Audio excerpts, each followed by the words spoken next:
Hey, it's Eric, and today we are looking at my Bond. Not my security Bond, but the little black box, aka hub, that sits in the corner of a room and does some amazing stuff. If you have a fan or fireplace that uses radio frequency or IR or infrared signals, and you want to control it smartly through your phone or Lady A, Google, then Bond is the easiest and most affordable way to do it. And let me emphasize once again how easy this was. I had this thing set up in no time with Lady A.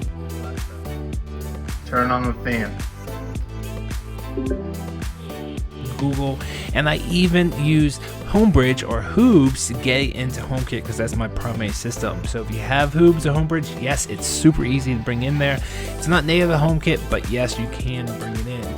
So if you have a remote like this that uses RF, it's just going to find it. You press one button on the remote, it's going to know the signals, you program it, and within a couple minutes you're going to have it up and running, and it's a solid connection, and it just sits in your corner, runs on Wi-Fi, and it just works. And it's well worth the money because you don't have to buy a new fan. You just plug it in, set it up, and forget it, and you take your dumb fan and turn it into a smart fan.